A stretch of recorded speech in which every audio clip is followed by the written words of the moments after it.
यानंतर थेट रायगडमध्ये आपण जाऊयात. उद्धव ठाकरे बोलतायत. जमलेल्या माझ्या तमाम हिंदू बांधवांनो, भगिनींनो आणि मातांनो,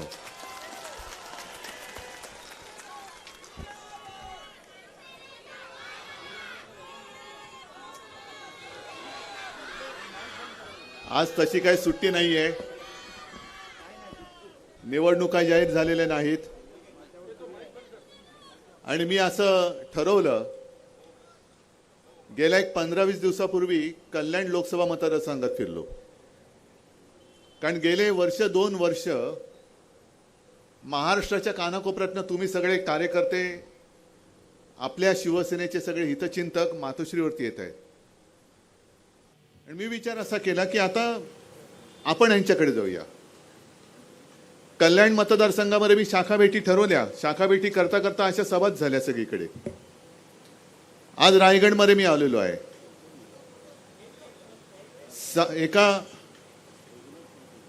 एका लोकसभेमध्ये जेवढे विधानसभा मतदारसंघ येतात त्या सर्व विधानसभा मतदारसंघात मी जाणार आणि माझ्या जनतेला मी भेटणार आहे. आणि त्याची सुरुवात जसं गीतेसाहेब आपण म्हणालात ती इथपासून झालेली आहे. रायगड जिल्हा, पेण. आज आपण इथे बोलतो आहोत, संवाद करतो आहोत आणि त्याच वेळेला देशातला मोदी सरकारचा शेवटचा अर्थसंकल्प या देशाच्या अर्थमंत्र्यांनी लोकसभेत सादर केलेला आहे. काय बोललो मी? शेवटचा अर्थसंकल्प. आणि त्याच्याबद्दल मी आपल्या अर्थमंत्री निर्मला सीतारामनजींना धन्यवाद देतोय की आपण हे जड अंतःकरणाने कार्य पार पाडलं. शेवटचा का होईना पण अर्थसंकल्प मांडलात. आणि आणखीन एका गोष्टीसाठी मी त्यांचं अभिनंदन करतोय. कारण सगळा अर्थसंकल्प मी काही पाहिला नाही, वाचला नाही. पण पेनमध्ये शिरल्यानंतर मोबाईलवरती ऑनलाईन जे काही हायलाइट्स येतात त्याच्यात मी वाचलं की सीतारामनबाई असं म्हणाले की आता यापुढे आम्ही या देशात 4 जातींसाठी काम करणार. कोणत्या 4 जाती? गरीब, महिला, तरुण आणि शेतकरी. मी अर्थमंत्र्यांचं अभिनंदन करतो कारण त्यांनी मोठं धाडस केलेलं आहे.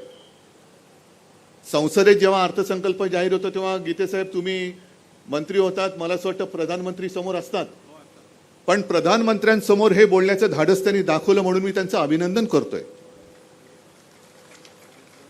अरे धाडस काय? कारण निवडणुका आल्यानंतर का होईना पंतप्रधानांनी सांगितलं की हा देश म्हणजे तुमच्या बाजूचे तुमचे सुटाबुटातले जे मित्र आहेत ते नाही, तुमच्या मित्रांच्या पलीकडे सुद्धा देश आहे, तो हा देश आहे. त्याच्यामध्ये तरुण आहेत, महिला आहेत, शेतकरी आहेत आणि गरीब सुद्धा आहेत. 10 वर्ष झाली. 10व्या वर्षी तुम्हाला या 4 जाती तुम्हाला कळल्या की अरे तुमच्या बरोबरचे अडाणी वगैरे आहेत ते म्हणजे देश नाही. ज्याच्यासाठी तुम्ही 10 वर्ष जी खर्ची घातली आपल्या आयुष्याची, माझ्या देशाची, हा तेवढा देश नाहीये. सुटाबुटातलं सरकार हे आता गरिबांकडे लक्ष द्यायला आलेले. मग सीतारामनजी महिलांकडे तुम्ही लक्ष देता आहात. मणिपूरमध्ये का नाही जातो? मणिपूरमध्ये जा. मणिपूरमध्ये ज्या महिलांवरती जे काय अत्याचार झाले त्यांना जाऊन सांगा की अहो आम्हाला माहितीच नव्हतं आमच्या देशामध्ये महिला आहेत, आत्ता आम्हाला कळलं कारण निवडणुकांमध्ये महिलांची मतं पाहिजेत म्हणून आम्ही सांगतो आहोत की आम्ही आता महिलांसाठी सुद्धा काम करणार. मग मध्ये जे मी म्हटलं होतं ना की बिल्किश बानोकडे जा. त्यांच्या अत्याचारानं तुम्ही सोडलं होतं, पुन्हा कोर्टाच्या आदेशाने त्यांना तुरुंगात टाकले. त्यांना जाऊन सांगा की ताई तू सुद्धा महिला आहेस, आता आम्ही तुझ्यासाठी पण काम करणार आहोत.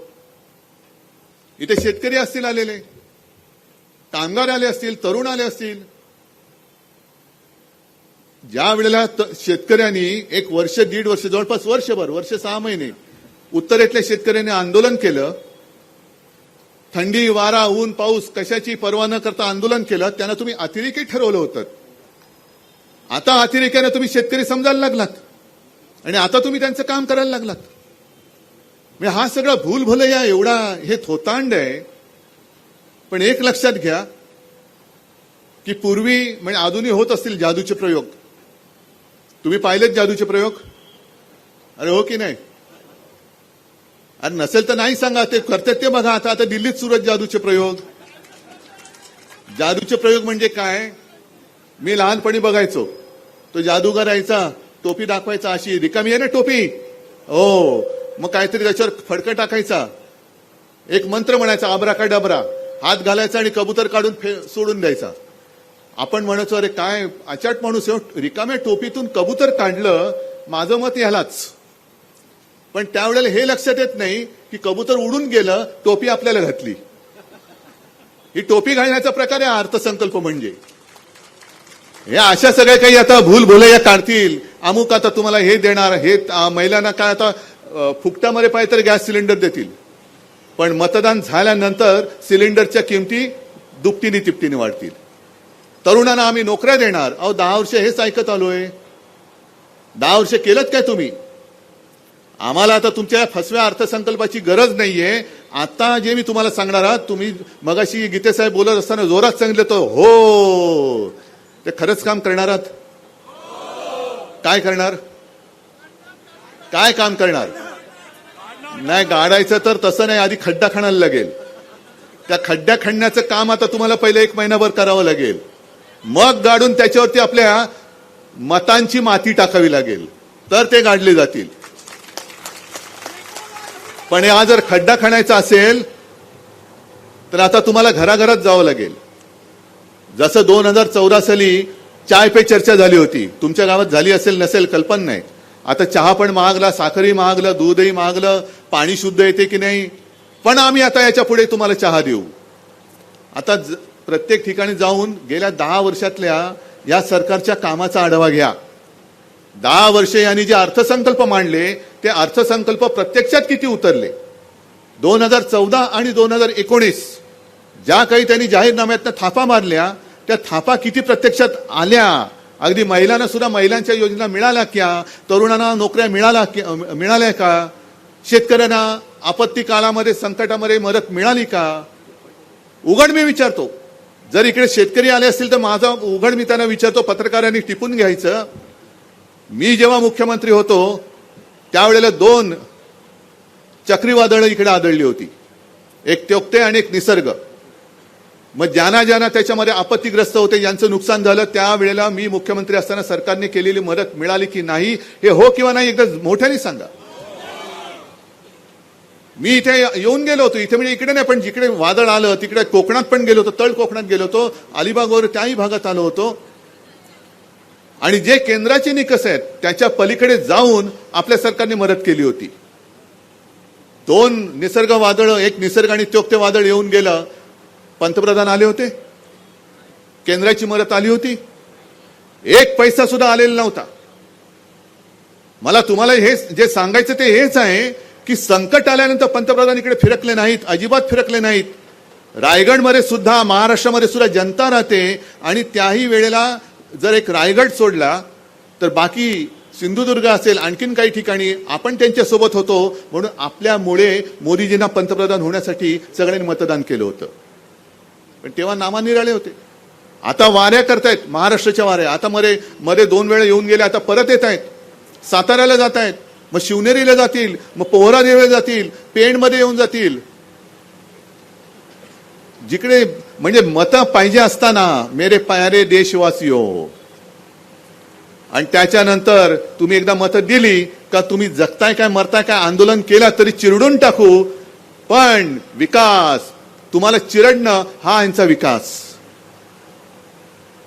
आता गेल्या आठवड्यामध्ये राम मंदिर झालं, आनंदाची गोष्ट आहे, मला पण अभिमान आहे, आनंद आहे. राम मंदिर तिकडे अयोध्येत व्हायला पाहिजेच होतं, कारण त्याच्यामध्ये शिवसेनेचं, शिवसेना प्रमुखाचं सुद्धा मोलाचं योगदान आहे. मी काय तुम्हाला सांगण्याची गरज नाही. मी आमंत्रण येईल, आमंत्रण येणार नाही, त्याच्यापेक्षा आनंद व्यक्त करायला मी नाशिकला गेलो होतो आणि काळाराम मंदिराची मी आरती केली.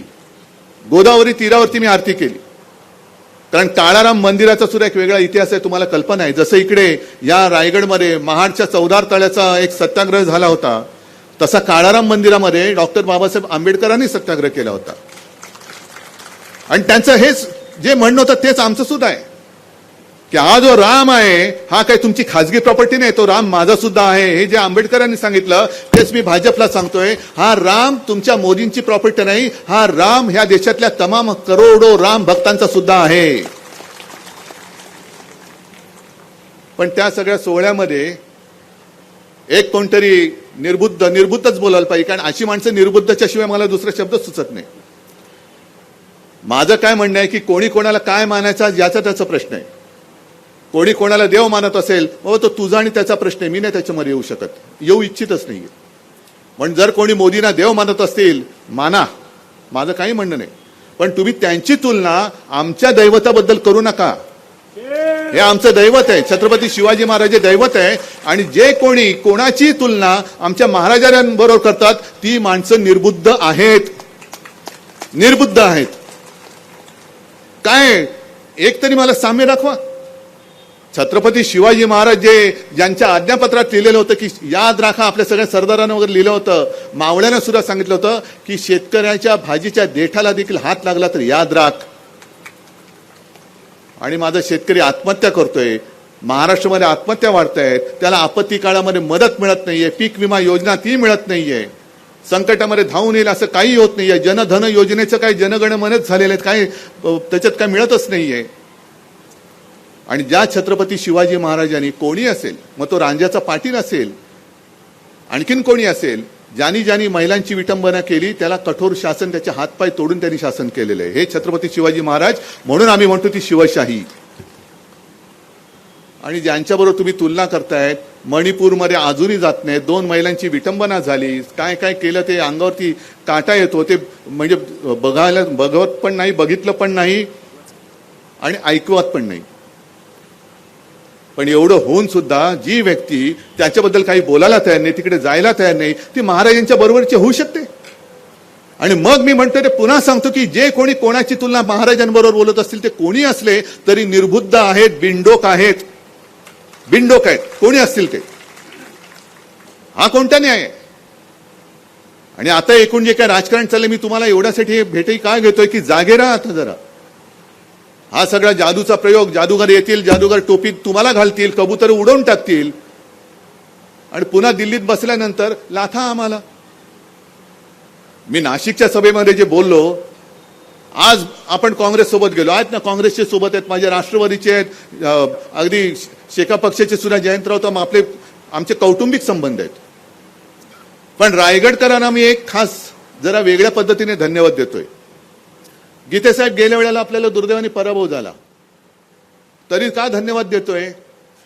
कारण त्यावेळेला सुद्धा रायगड मोदी लाटेत वाहून नव्हता गेला, विरोधात मतदान केलं होतं. आता रायगडमधून जो निवडून आला तो मोदी लाटेत वाहून गेला, पण माझा रायगड तसाच आहे. आणि आता उलट रायगडकर खुश झालेत, कारण त्यांना जे पटलं नव्हतं ते त्यांनी तेव्हा दाखवलं होतं. आता तर आपण हुकुमशाहीच्या विरोधात उभं राहिलेलो आहोत. नुसतं मोदींच्या विरोधात नाही, मी व्यक्तीच्या विरोधात नाही, आम्ही हुकुमशाहीच्या विरोधात उभे राहिलो आहोत. आणि रायगडमध्ये मला नाही वाटत जास्त काही प्रचार करण्याची गरज आहे, कारण गेल्या वेळेला एवढं करून सुद्धा रायगड ताठ मानेनी मोदी विरोधात त्यांनी मतदान केलं होतं. यावेळेला तर प्रचंड लाटेच्या पलीकडे सुनामीसारखं मतदान होणार आहे रायगडमध्ये, मोदींच्या विरोधात, हुकुमशाहीच्या विरोधात.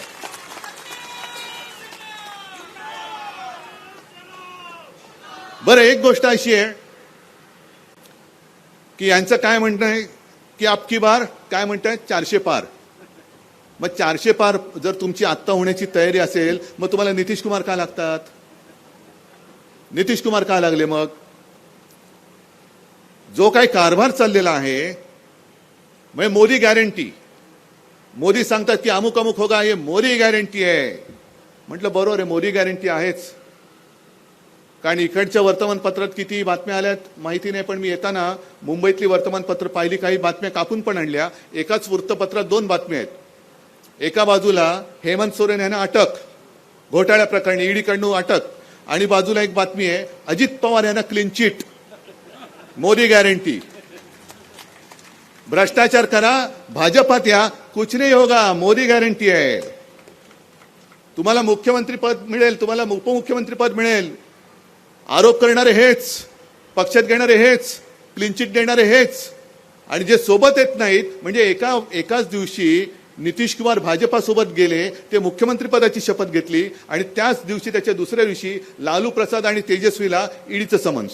Modi guarantee, Modi guarantee. या सगळ्या गॅरंट्या तुम्हाला परवडणार आहेत? परवडणार आहेत?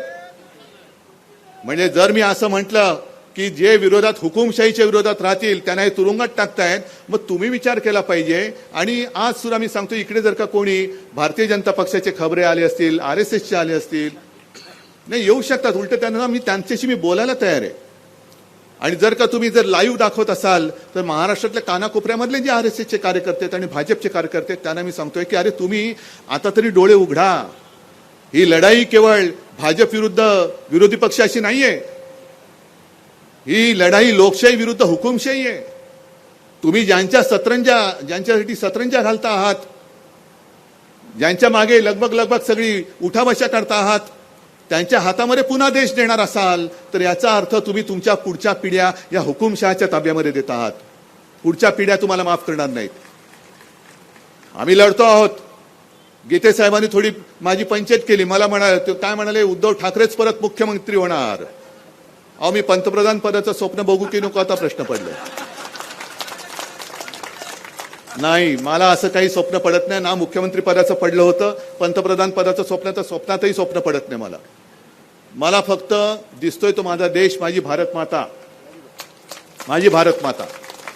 आणि त्यांच्या भारत मातेच्या बाजूला डॉक्टर बाबासाहेब आंबेडकर आहेत. त्यांनी लिहिलेली आपली घटना, ते संविधान, ते आम्हाला वाचवायचं आहे. का आम्हाला मत द्या म्हणजे काय, कोणाला तरी मत द्या म्हणून द्यायचं नाहीये. हे मत तुम्ही स्वतः तुमच्या पुढच्या पिढ्यांसाठी देणार आहात. तुमच्या पुढच्या पिढ्या या भले अशा उचलून तुरुंगात नाही टाकल्या तरी संपूर्ण देशाचाच जर काही तुरुंग झाला तर त्या वातावरणात तुमच्या मुलाबाळांना जगावं, त्यांनी जगावं अशी तुमची इच्छा असेल, जरूर हुकुमशाला मत द्या. आणि नसेल तर इंडिया म्हणून जी देशभक्तांची आघाडी तयार झालेली आहे त्या आघाडीला तुम्ही मतदान केलं पाहिजे. या अशा अनेक काही गोष्टी आहेत. सगळ्याच गोष्टी इकडे बोलतो, पुढच्या सभेमध्ये काय बोलणार. आणि म्हणून मी थोडंसं जे काय आहे ते तुमच्यासमोर बोललेलो आहे. जेवढं नेमकं बोलायचं तेवढं बोललेलो आहे. आता याच्या पुढे जो काय तुम्ही जोश मला दाखवलेला आहात की आम्ही इकडनं, आता गेल्या वेळेला एक जयंत पाटलांचा कार्यक्रम होता ना बँकेचा, आणि मी आणि पवार साहेब बाजूबाजूला बसले होतो श्रीवर्धनला. मला पवार साहेब म्हणाले यावेळेला ह्या गद्दाराला पाडावं लागणार. म्हणजे त्यांची तयारी आहे, मानसिकता आहे, या गद्दाराला गाडायचं म्हणे. आता गंमत अशी आहे की कल्याणमध्ये मी गेलो, त्याच्या 1-2 दिवस आधी मोदीजी येऊन घराणेशाहीवरती बोलून गेले होते. घराणेशाही. मी कल्याणमध्ये दुसऱ्याशी गेलो, म्हटलं घराणेशाहीचा विरोध आहेच, पण कल्याणमध्ये आणि योगायोगाने इकडे सुद्धा आणि पलीकडे कोकणात सुद्धा घराणेशाहीच नाही तर गद्दारांची घराणेशाही आहे. गद्दार घराणेशाही, गद्दारी करणारी घराणेशाही आहे. आणि म्हणून इकडे केवळ मोदींच्या भाषेत, म्हणजे आता मग जे काही खासदार निवडून गेलेत आणि पालकमंत्री आहेत त्यांना भाजपने जाहीर करावं आम्ही तिकीट देणार नाही, कारण ही घराणेशाही आम्ही इकडेच बंद करणार. करा, हिंमत असेल तर करा. ना राज्यसभेत पाठवणार ना विधान परिषदेत पाठवणार, कारण अशी कुजबूज येते. कारण त्यांना आता कळलंय लोकसभेत तर निवडून येऊच शकत नाही. मग मागच्या दारातनं पुन्हा तटकरे राज्यसभेत जायचा प्रयत्न करतील. मोदींनी सांगायला पाहिजे गेट आउट, मला घराणेशाही चालणार नाही. पालकमंत्री मंत्री असेल तर तू पालक आणि तुझी मुलगी घरी काय ते करा, इकडे माझ्या पक्षात स्थान नाही. करा ना, काढा घराणेशाही बाहेर. पण काहीतरी फसवत जायचं, झुलवत जायचं, ते दिवस गेले. आम्ही सुद्धा तुमच्या सोबत आलो होतो ते कडवट राष्ट्रीय हिंदुत्वासाठी. कारण आपले शिवसेना प्रमुख जे सांगायचं की हिंदुत्व हे आमचं राष्ट्रीयत्व आहे. जो या देशाला आपला मानतो तो जातपात धर्माने कोणी असला तरी आमचा आहे, हे आमचं हिंदुत्व आहे. मग भाजपने सांगावं भाजपचं हिंदुत्व काय. आणि म्हणून आजपासून मी रायगडमध्ये या छोट्या मोठ्या सभांना सुरुवात केलेली आहे. प्रत्यक्ष निवडणुकीमध्ये मी पेणमध्ये आलो नाही तरी तुमची मतं आणि तुम्ही इकडनं लीड देणार आहात की नाही, नक्की जरा हात वर करून सांगा ना.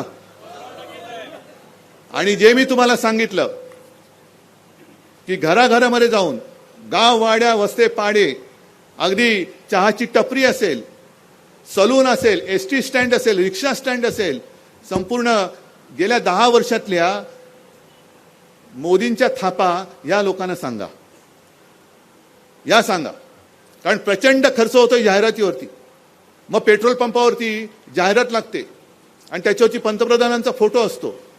देशातल्या एवढ्या कोटी महिलांना मिळाली उज्ज्वला योजना आणि एका महिलेचा फोटो असतो. आपण म्हणतो अरे पंतप्रधानांचा फोटो म्हणजे ही जाहिरात खरी असणार. पण त्याच पंतप्रधानांच्या फोटोना पेट्रोलची दरवाढ नाही दिसत. पेट्रोल पंपावरती फोटो असला तरी तो फोटो दरवाढ नाही बघत. आणि प्रत्यक्ष बघितल्यानंतर कळतं, आपल्याला असं वाटतं की आपल्या गावामध्ये योजना नसेल मिळाली. आता इकडे सगळ्या महिला आहेत, वेगवेगळ्या गावातनं आला असाल, तुमच्या प्रत्येकी जणीने एकमेकीमध्ये बोला की तुम्ही राहता त्या वस्तीमध्ये खरंच गरीब महिलांना किती उज्ज्वला योजना मिळालेली आहे, किती गॅस सिलेंडर मिळाले. पण तुमचा गैरसमज असा होतो, तुम्हाला असं वाटतं माझ्या गावात नाही बाजूच्या गावात मिळालं असेल, बाजूच्या गावकऱ्याला वाटतं माझ्या गावात नाही त्या गावात मिळालं असेल. कारण कोणी एकमेकात बोलत नाही, कोणीच बोलत नाही. आपण त्या सगळ्या जाहिरातीचे बळी ठरतो. म्हणून हा संवाद जो आहे, जनसंवाद माझा नाही, जनसंवाद जनतेने एकमेकात केला पाहिजे की काय मिळालं आणि काय नाही मिळालं. होऊन जाऊ रे चर्चा. मग चाय पे चर्चा करा, ढोकळे पे चर्चा करा, फाफडे पर चर्चा करा, नाही तर आणखीन कशावर करा, पण चर्चा होऊ द्या आणि खरं काय आहे ते जनतेसमोर येऊ द्या. ठीक आहे, बोलायला लागलं तर बरंच बोलता येईल, पण आणखीन 2 सभा आहेत, आणखीन 3 सभा उद्या आहेत. हेच साधारणतः विषय. आणि सत्य जे आहे ते सत्य जनतेसमोर आणणं ही जबाबदारी ही आता तुमची आहे. आणि हे सत्य जर तुम्ही जनतेसमोर आणलं तर मला खात्री आहे की केवळ पेणमध्येच नव्हे तर रायगडमध्ये सुद्धा मी एक देखील सभा नाही घेतली तरी आपला खासदार निवडून आल्याशिवाय राहणार नाही. असो, तुम्ही ज्या उत्साहात आलेला आहात, उन्हामध्ये आलेला आहात, सुट्टी नसताना आलेला आहात, ही खरी जनता, ही सगळी जागरूक जनता आहे. ही भाड्याने आणलेली माणसं नाहीत, अजिबात नाही. आणि याच ताकदीवरती आपण सगळेजण हुकुमशाहीच्या विरुद्ध लढायला उभे राहिलेलो आहोत. आणि ज्या वेळेला जनता एकवटते तेव्हा हुकुमशाह किती बलाढ्य असला तरी त्याला मातीत गाडल्याशिवाय राहत नाही. हा इतिहास आहे आणि त्या इतिहासाची पुनरावृत्ती माझ्या या पवित्र छत्रपती शिवाजी महाराजांच्या रायगडपासून होईल ही खात्री बाळगतो आणि आपली रजा घेतो. जय हिंद, जय महाराष्ट्र. तर भाजपवरती आणि केंद्रीय नेतृत्वावरती उद्धव ठाकरेंनी जोरदार टीका केली आहे. अर्थमंत्री निर्मला सीतारामन यांनी शेवटचा अर्थसंकल्प वाचलाय असाही उल्लेख आजच्या अर्थसंकल्पाच्या बाबतीत बोलताना त्यांनी केला. जर भाजपचा नारा 400 पारचा आहे तर मग त्यांना नितीश कुमारांची गरज का लागते असा सवाल उपस्थित करत रायगडमध्ये मात्र भाजपला थारा देऊ नका, महाविकास आघाडीचा उमेदवार विजयी करा असं आवाहन उद्धव ठाकरेंनी केलेलं आहे. त्यामुळे एक प्रकारे आगामी लोकसभा निवडणुकांचं रणशिंग या सभांच्या माध्यमातून उद्धव ठाकरेंकडनं फुंकलं जाते हे निश्चित आहे. राम मंदिर लोकार्पण सोहळ्याच्या वेळेला गोविंद देवगिरी महाराज यांनी मोदींची तुलना छत्रपतींशी केलेली होती. परंतु अशी तुलना जे करतात ते निर्बुद्ध आहेत अशी बोचरी टीका उद्धव ठाकरेंकडनं करण्यात आली आहे. तुमचे देव मोदी असतील तर तुम्ही त्यांना देव माना, मात्र आमच्या देवाशी, आमच्या दैवताशी मोदींची तुलना नको असंही स्पष्ट वक्तव्य उद्धव ठाकरेंनी केलं आहे. भाजपच्या घराणेशाहीच्या धोरणाबाबत सुद्धा महाराष्ट्राच्या अनुषंगानं त्यांनी टिप्पणी केली. महाराष्ट्रात सुद्धा काही विशिष्ट मतदारसंघात खास करून रायगडचा उल्लेख आणि कल्याण डोंबिवलीचा उल्लेख तटकरे कुटुंबियांच्या बाबतीत आणि शिंदे कुटुंबियांच्या बाबतीत उद्धव ठाकरेंनी केला. या सर्वांना तिकीटं नाकारण्याची, आगामी निवडणुकीत तिकीटं न देण्याची हिंमत भाजपचं नेतृत्व दाखवणार का असंही उद्धव ठाकरेंनी प्रश्न विचारलाय. एबीपी माझा, उघडा डोळे बघा नीट.